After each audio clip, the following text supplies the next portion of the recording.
अध्यक्ष महोदय, दिल्ली विकास कानून में संशोधन करने के लिए जो बिल रखा गया है उसका समर्थन करने के लिए मैं खड़ा हुआ हूं। दिल्ली विकास योजना से यह आशा की गई थी कि वह एक अच्छी और सुंदर राजधानी बनाकर देगा जिससे भारत का नाम ऊंचा होगा, लेकिन पिछले कई सालों के इतिहास में हमने देखा है कि जिन लोगों ने कानून को तोड़ा और जिनकी सिफारिश थी उन्हीं लोगों को छूट मिलती रही। दिल्ली भारत का दिल है और भारत के दिल में कुछ सड़कों पर लोगों ने दुकानें भी बना ली हैं।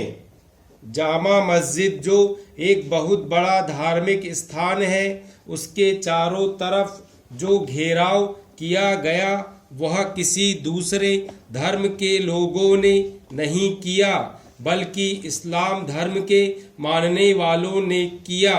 वे लोग वहां पर किसी को दाखिल नहीं होने देते थे, इसलिए उनको वहां से हटाया गया है।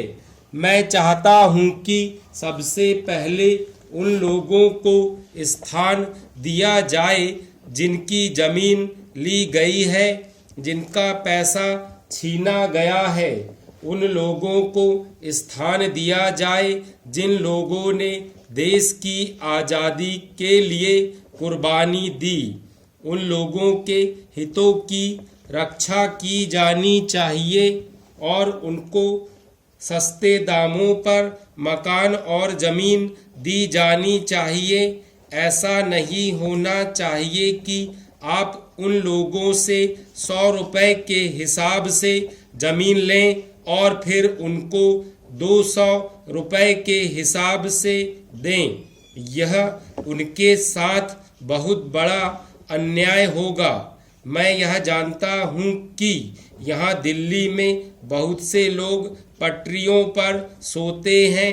दिल्ली विकास निगम के लिए यह शर्म की बात है कि भारत की राजधानी में कोई आदमी सर्दी में खुले आसमान के नीचे सोए। उनके लिए हमें ठहरने का इंतजाम करना चाहिए। उनको पहले स्थान दें, मकान बनाकर दें, उसके बाद अन्य लोगों को दें। इसके अलावा वे लोग भी हैं जो देश की आज़ादी के लिए जेल में गए और लड़ाई में लड़े। वे लोग यदि दिल्ली में दिल्ली विकास निगम से कोई मकान मांगे या कोई प्लॉट मांगे तो उनको पहले ही दिया जाना चाहिए। उनको पैसा देने में भी रियायत मिलनी चाहिए जिन्होंने आज़ादी के लिए योगदान दिया पर दिल्ली में मकान नहीं बना सके। इस प्रकार के लोगों को दिल्ली में रहने के लिए घर के लिए जमीन या मकान की व्यवस्था की जाए।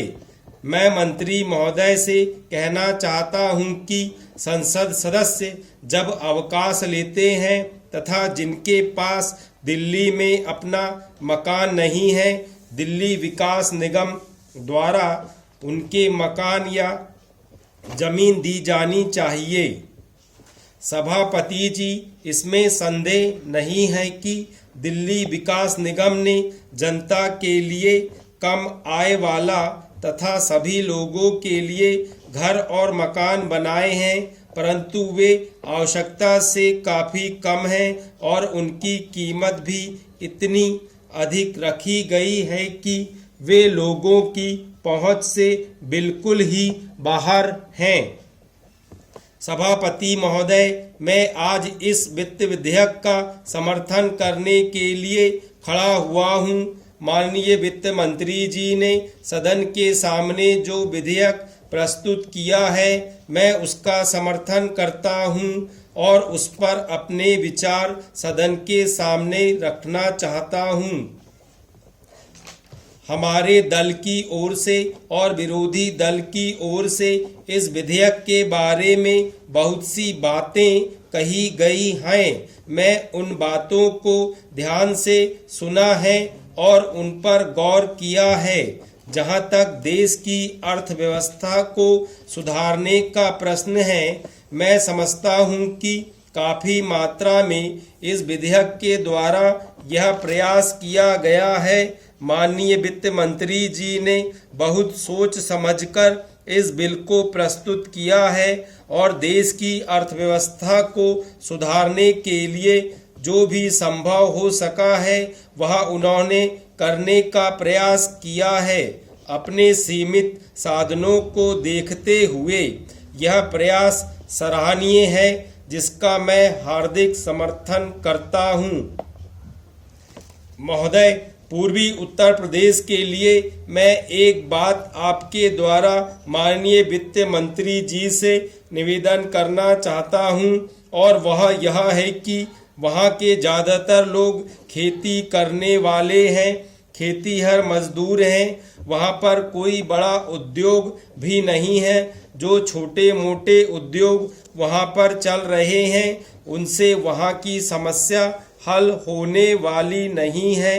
इसलिए मैं आपके द्वारा उनसे निवेदन करना चाहता हूं कि पूर्वी उत्तर प्रदेश के लिए वे अधिक उद्योगों की व्यवस्था करें ताकि वहां का विकास हो सके।